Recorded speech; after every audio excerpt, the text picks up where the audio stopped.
school counselor. Welcome back to the School for School Counselors podcast. I'm so glad to be back here with you. We missed a week last week. I don't know if you noticed, but we did miss a week. I was on a hair-raising travel adventure. My family and I traveled over our spring break for our daughter to attend a special music conference. And when we were there, we got trapped and we couldn't get back home. It's a long, convoluted story having to do with TSA lines and missed flights and overbooked flights. And it was just an absolute mess and disaster. We finally got home about, 36 hours after we were supposed to. So all's well that ends well, right? But it was a crazy week, so we didn't get the podcast out. So I'm super glad to be back with you this week. This is my most favorite time with you ever.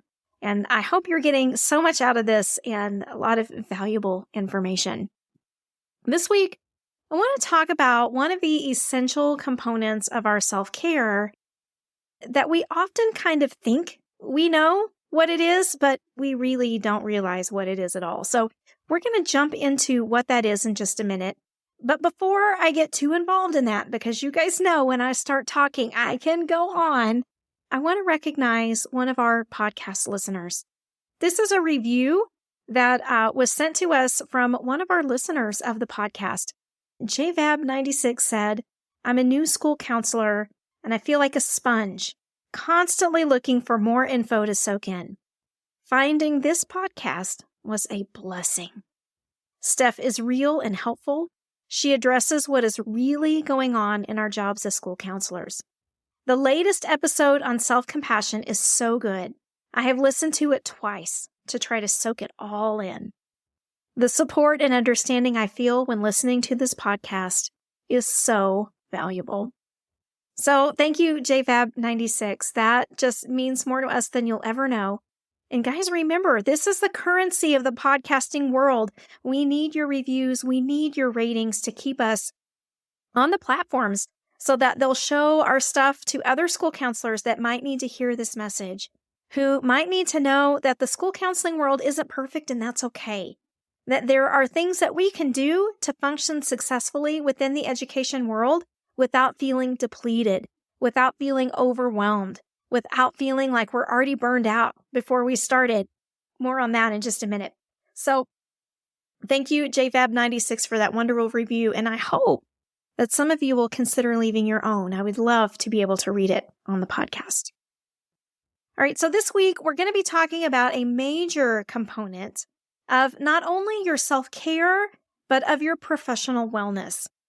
It's something that we're always told is our responsibility. We really need to take care of ourselves. We need to make sure that we're checking all the boxes so that we don't fall victim to burnout, right? Burnout looks like emotional exhaustion. It looks like a lack of professional efficacy. It looks like detachment from your students, just feeling like, man, it doesn't matter anyway. What I does doesn't change anything. Why am I even doing this? When you hit that stage of your career, you know it's burnout. And a recent study, 2022, by Bardhoshi and team, found some novice school counselors already suffering from burnout. And y'all, those guys are just getting started and they're already feeling burnout. So what does that tell you about our field? Number one, it tells us it's difficult, right? This is no walk in the park. But secondly, we have got to do a good job of supporting and sustaining one another as we seek to serve students. It's just essential. It's imperative. There can be some psychological stressors at play, right? Particularly our feelings of altruism. We feel like we should be those helpers, those fixers, and it just kind of wears us out trying to fix all the things all the time. Demographics can be a factor in your burnout as well, and difficult student populations, difficult situations, as well as the number of years that you've served as a school counselor. That's also correlated to burnout, but not in the way you'd think. So kind of keep that one in the back of your mind for just a minute. And then your work environment, your caseload, your work duties. Is your school meeting their adequate yearly progress? Is your administration supportive? All of those things are factors that go into determining whether or not you're going to be experiencing this burnout. And 2, unclear roles, right? When you show up to work and you know what you're supposed to be doing, but you can't do that thing, or you're not even really sure what you're going to be doing that day because it varies, right? From moment to moment, that can really kind of bring you down and stress you out. Frye and team at 2022 did a study, and they provided what's called a 5-factor wellness inventory to a group of school counselors. And they wanted to look to see what was statistically significant, say that 5 times fast, in predicting the wellness of school counselors. Number 1, years of experience. Now, some of you may think that the longer you work in school counseling, like the harder it gets, right? Because you've seen more things, you've had more difficulties. It just sort of starts to wear you out. Actually, the opposite is true. The more years that you spend serving as a school counselor, the greater your sense of wellness becomes.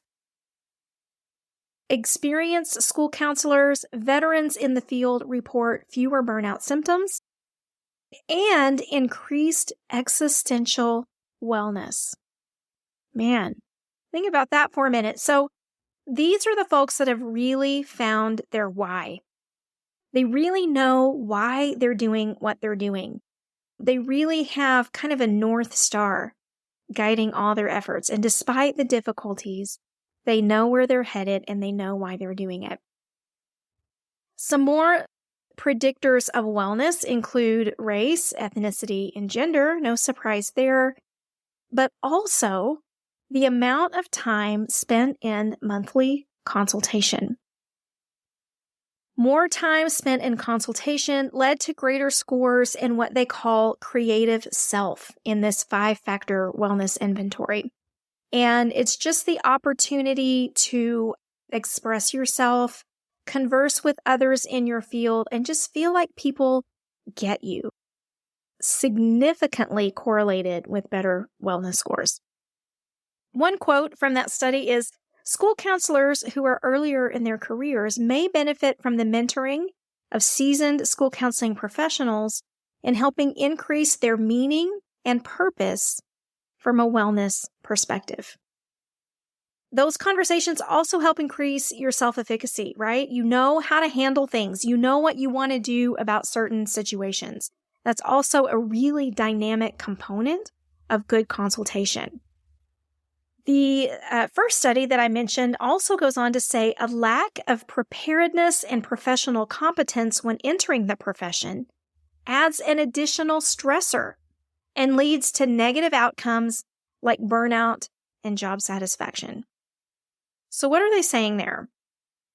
When you leave your master's program, you're not feeling overly prepared, right? Can I get an amen on that? Like, you've learned all the theory, you've learned all of the academic thought on the process, but you haven't really done a lot of it. And you feel underprepared. You also typically have not been trained on a lot of aspects of school counseling. Perhaps you went through grad school before data-driven school counseling was a thing. I was just talking to somebody about that today. Or perhaps you didn't feel well-versed in multi-tiered systems. What the true components of positive behavior interventions and supports are, or how to run a 504 meeting, how to talk to an angry parent, all these different kinds of skills that you're going to need to progress in your livelihood, and you feel like you just don't have them, right? And so that leads to job dissatisfaction and burnout. Some people feel like, man, I guess I should know this. I don't know. Maybe it's me. Other people just get angry that nobody showed them. And often we don't have the right kinds of relationships to be able to come in and fill in those gaps on campus.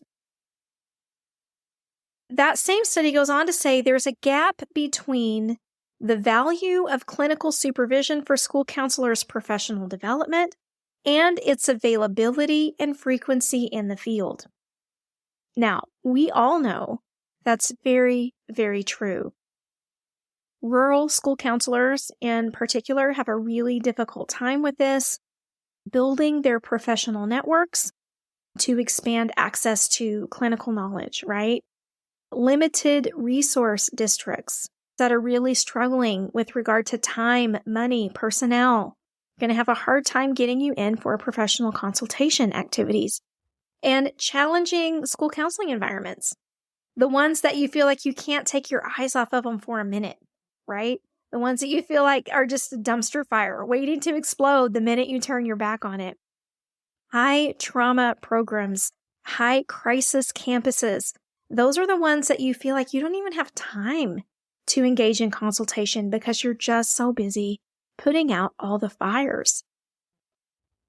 The bottom line is, though, we've got to have some good consultation in order to feel better about our roles, in order to feel a sense of wellness, competency, confidence, clarity in our role. It's essential that we find some form of professional consultation. Quality consultation for school counselors is not hopping in a social media group. I hope I didn't hurt your feelings when I said that. I know many people feel that way, but these mega groups of, 10,000, 20,000 people, you ask a question and you start getting all these random responses, right? The problem is, I would wager to say almost 100%, if not 100% of those folks have no empirical validation about the advice they're giving you, right? They haven't read research studies on it. They're not familiar with best practices. All they know is their experience in their own life and what worked for them. And so that can often be misleading, right? It often doesn't give you all the angles or understanding of your situation. And so it's virtually the same thing as, walking in downtown, right? You walk up to a guy standing on the street corner, just hanging out, and you look at him and you say, man, like I've had leg pain for a couple weeks now. I don't know what to do about it. And he says, I'll just put a Band-Aid on it and it'll be fine. And so you put a Band-Aid on it, but it turns out it's something much more severe, right? You have an infection or there's some sort of major injury there, and you haven't addressed the problem effectively because you've just asked a stranger on the street for advice. Or maybe you look at him and you say, my leg's been hurting for a couple of weeks. I don't know what to do about it. And he says, man, you just have him cut that thing off. You don't need that in your life. Just get rid of it. Also, not sound advice. But that's what folks are doing in these social media groups. It never ceases to amaze me, the kind of feedback that people can get there.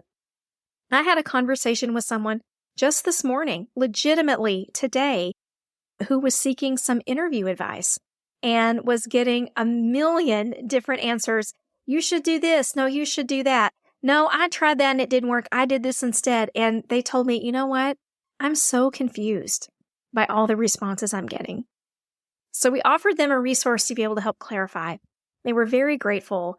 And I think it just goes to show that sometimes these social media groups aren't our best avenue for feedback, and they definitely are not consultation. Quality consultation is going to include some specific things. Number one, it's going to focus on evidence-based interventions. It's not going to be, I did this one time, or my counselor friend did that one time, or I think that would be the right thing, or my favorite one, download this, it's cute. Yeah, y'all, that's never good advice. We have a podcast episode coming out very soon about that, about how cute resources statistically are the least effective.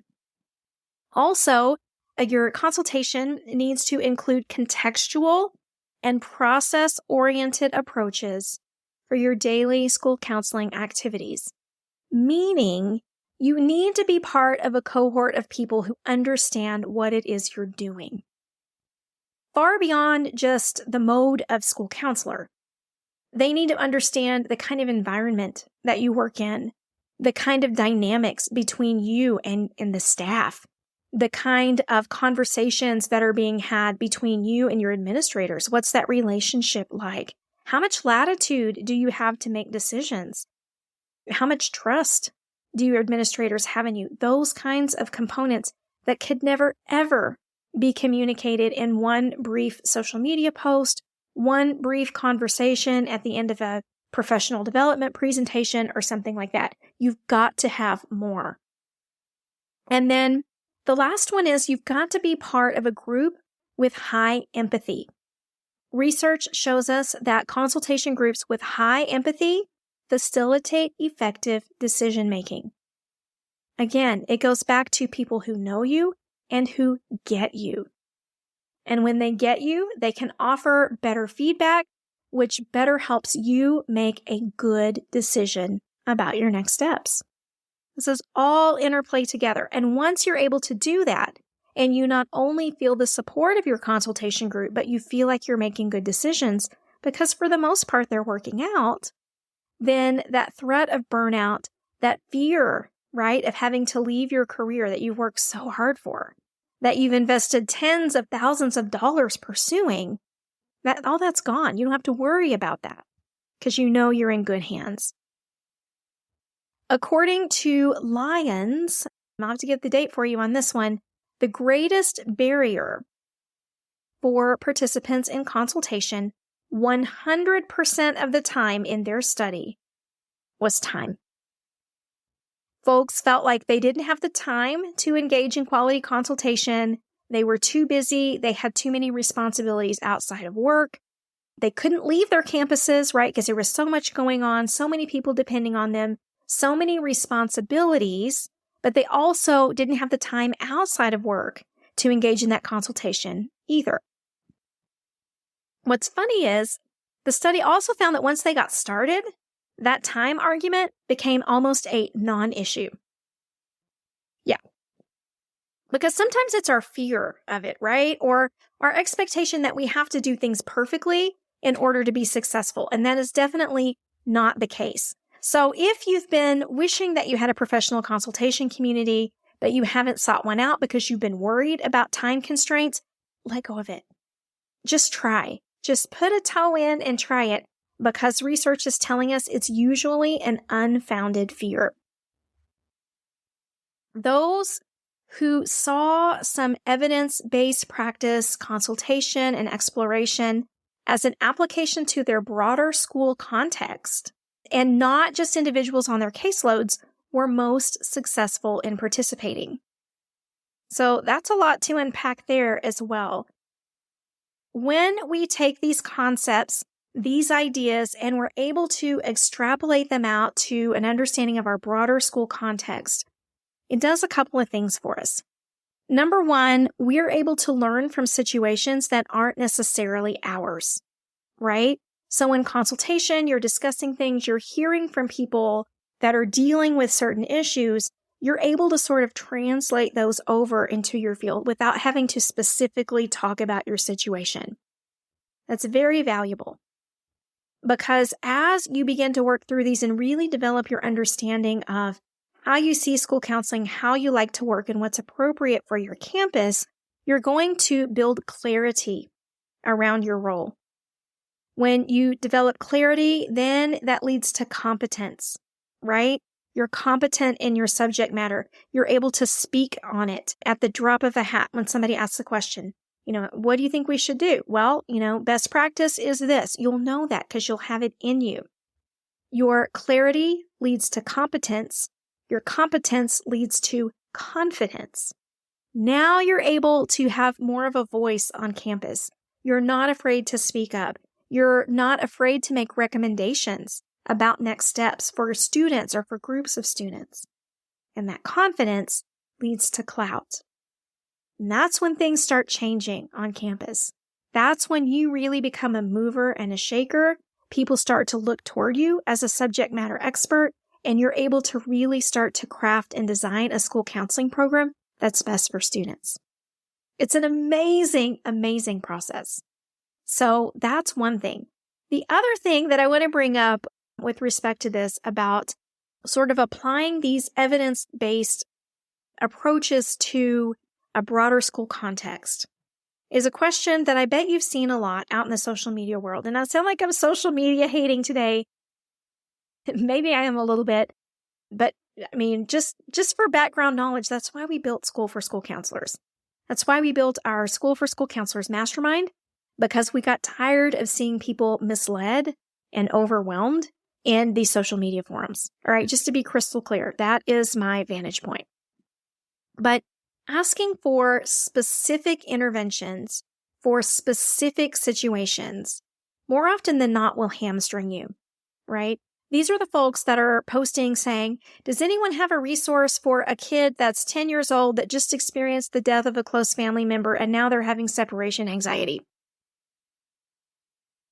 I mean, yeah, but wouldn't you like to know kind of a broader approach for those situations? So maybe the details are different. You don't have to download a different curriculum every time you have a different presentation. Wouldn't that be awesome? That's what good professional consultation will lead you toward, where you don't need to constantly download resources. You're not constantly running off worksheets or creating new games or whatever. You're able to rely on an arsenal of evidence-based practices, and you really don't even have to think about it a whole lot because you just know what works. That gives you a lot of power in your job, right? The last thing I'll tell you is that good professional consultation supports what's called collective self-esteem. And collective self-esteem consistently correlates with psychological well-being. Well, what in the heck does that mean? Collective self-esteem is the self-esteem that you find within a group of people. All right. So in our case, it would be perhaps school counselors or perhaps your campus staff. All right. Collective self-esteem is, on the whole, how do we feel about ourselves?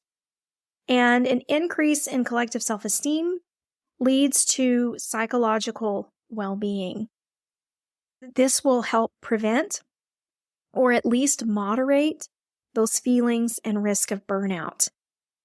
It's going to give you a higher sense of personal accomplishment and also lower feelings of depersonalization. It also helps facilitate favorable perceptions by other school personnel. All right. So that goes back to this idea of clarity, competence, confidence, clout, right? When you see yourselves in a different light, others can't help but see you in a different light as well. School counselors' views of their social group membership represents vital parts of how they perceive themselves, not only professionally, but personally. And consultation is not just for new counselors. For more experienced counselors, those of us that are a little bit more seasoned, it provides some collective support, which is a significant factor in wellness, as well as validation of all that you've learned and experienced and seen, and all of the guidance that you can bring to the newer folks entering our field. It's a lovely, lovely circle, and one of our most favorite things about what we do here at School for School Counselors. I mentioned earlier, we started our School for School Counselors Mastermind because we got tired of seeing so many people led astray in social media. And y'all, that's earned me some backlash, for sure.